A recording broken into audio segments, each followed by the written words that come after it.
नमस्कार, ये आकाशवाणी पटना है। अब आप रचना सहाय से प्रादेशिक समाचार सुनिए।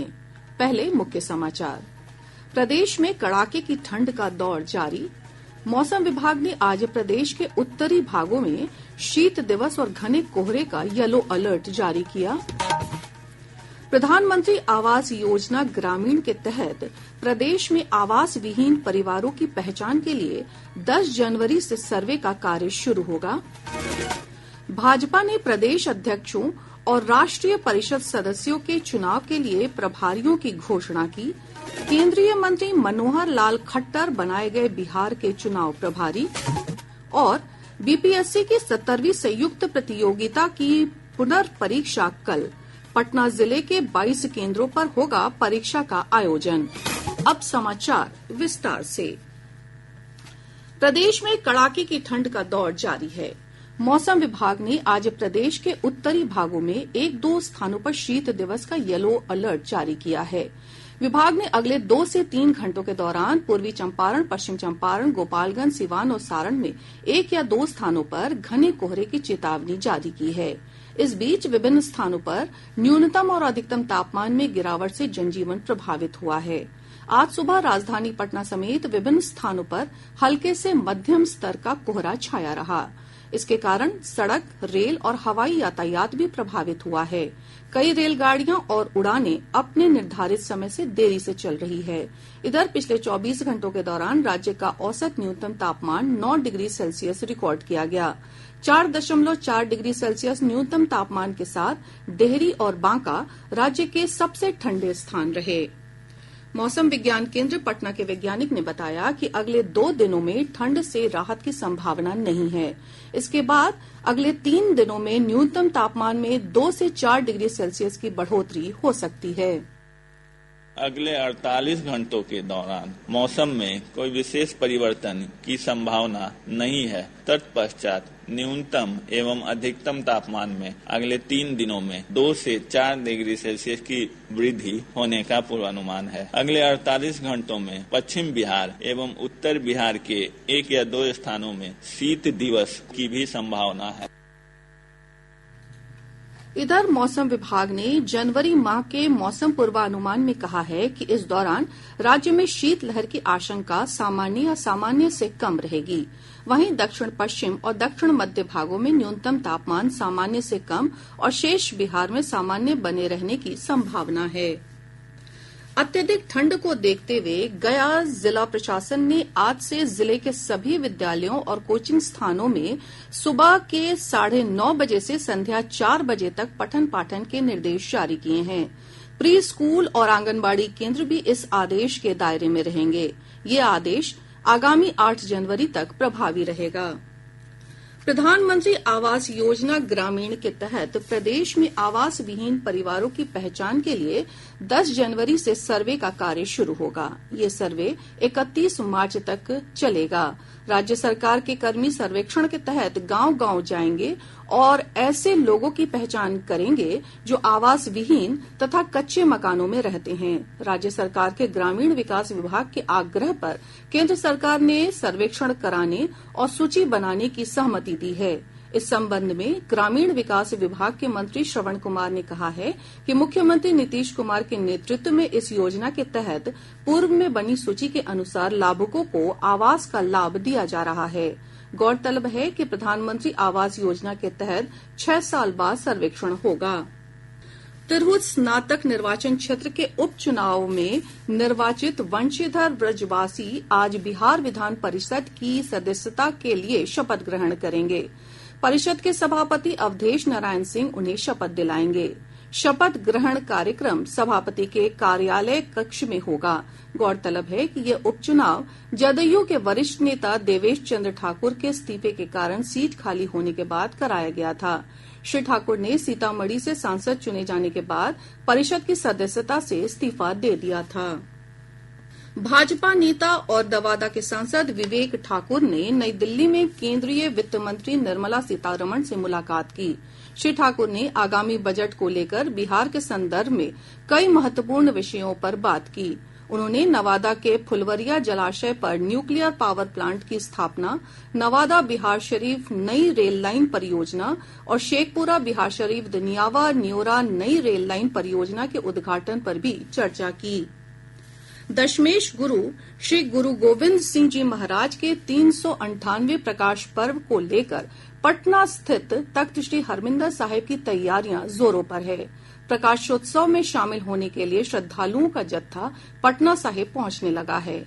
प्रकाश पर्व को लेकर आज सुबह तख्त साहिब से प्रभात फेरी निकाली गई। तख्त श्री हरमिंदर में सबद कीर्तन और अखंड पाठ किया जा रहा है। गुरुद्वारा प्रबंधक कमेटी के गुरविंदर सिंह ने बताया कि प्रकाश उत्सव के तहत कल बड़ी प्रभात फेरी और 5 जनवरी को नगर कीर्तन शोभा यात्रा निकाली जाएगी। 4 तारीख को हमारी बड़ी प्रभात फेरी है जो सुबह निकलेगी। उसके बाद 4 तारीख को ही कवि दरबार का रात में आयोजन जो है वो तख्त साहिब पीछे दीवान हॉल में किया जाएगा। फिर 5 तारीख को आप देखेंगे कि गुरुद्वारा गो घाट से पटना साहिब के लिए जो एक विशाल नगर कीर्तन जो श्री गुरु ग्रंथ साहिब जी की छत्र छाया में 5 प्यारों की अगुवाई में जो गुरुद्वारा गो घाट साहब से नगर कीर्तन निकलेगा, जिसमें कई स्कूल के बच्चे जो हैं वो पार्टिसिपेट करेंगे। और जब 6 तारीख को तो महाराज जी का प्रकाश पर्व है, वो तख्त साहिब के जो दीवान हॉल में, ये तीनों दिन के जो हमारे कार्यक्रम है वो दीवान तख्त साहिब के पीछे जो सालस राह जोड़ी दीवान हॉल है वहीं पे जो है मनाया जाएगा। प्रकाश उत्सव को लेकर पटना जिला प्रशासन की ओर से व्यापक प्रबंध किए गए हैं। जिलाधिकारी डॉक्टर चंद्रशेखर सिंह ने बताया कि भीड़ प्रबंधन के लिए 83 स्थलों पर 115 मजिस्ट्रेट की नियुक्ति की गई है। साथ ही यातायात नियंत्रण और पार्किंग के लिए उचित व्यवस्था की गई है। प्रकाशोत्सव को लेकर आज से 7 जनवरी तक पटना सिटी में भारी वाहनों के परिचालन पर रोक रहेगी।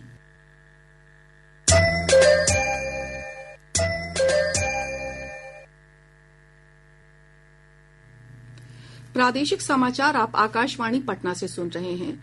ताजा समाचारों के लिए आप हमारे एक्स हैंडल AIR_News_ पटना पर जा सकते हैं। भाजपा ने प्रदेश अध्यक्षों और राष्ट्रीय परिषद सदस्यों के चुनाव के लिए बिहार सहित 29 राज्यों के लिए चुनाव अधिकारियों की घोषणा कर दी है। इस सूची में केंद्रीय मंत्री समेत वरिष्ठ नेताओं को विभिन्न राज्यों में संगठन चुनावों के संचालन की जिम्मेदारी सौंपी गई है। केंद्रीय मंत्री मनोहर लाल खट्टर को बिहार का चुनाव प्रभारी नियुक्त किया गया है। पश्चिम चंपारण के सांसद डॉक्टर संजय जायसवाल को ओडिशा का चुनाव अधिकारी बनाया गया है। बिहार लोक सेवा आयोग बीपीएससी की 70वीं संयुक्त प्रतियोगिता की पुनर्परीक्षा कल पटना में आयोजित की जाएगी। पुनर्परीक्षा एकल पाली में होगी। पटना जिले में यह परीक्षा 22 विभिन्न केंद्रों पर होगी। परीक्षा के सफल संचालन के लिए जिला प्रशासन की ओर से 67 मजिस्ट्रेट तैनाती की गई है। आयोग के सचिव सत्य प्रकाश शर्मा ने बताया कि इस परीक्षा के लिए अब तक 7000 अभ्यर्थियों ने एडमिट कार्ड डाउनलोड किया है। परीक्षा केंद्रों पर परीक्षा शुरू होने से 1 घंटे पहले तक ही अभ्यर्थियों को प्रवेश की अनुमति रहेगी। इधर इस परीक्षा को रद्द करने की मांग को लेकर अभ्यर्थी और विभिन्न छात्र संगठनों का प्रदर्शन जारी है। राज्यसभा सांसद और बार काउंसिल ऑफ इंडिया के अध्यक्ष मनन कुमार मिश्रा ने बीपीएससी अभ्यर्थियों की मांगों का समर्थन किया है। वहीं पूर्णिया सांसद पप्पू यादव भी आज अभ्यर्थियों के समर्थन में धरना प्रदर्शन कर रहे हैं। इधर जनसुराज पार्टी के संयोजक प्रशांत किशोर ने बीपीएससी अभ्यर्थियों के समर्थन में 5 सूत्री मांगों को लेकर पटना स्थित गांधी मैदान में धरना प्रदर्शन शुरू किया है। जिला प्रशासन ने पटना उच्च न्यायालय के आदेश के अनुसार गांधी मैदान में बिना अनुमति के धरना प्रदर्शन करने पर उनके खिलाफ प्राथमिकी दर्ज कर नोटिस जारी किया है।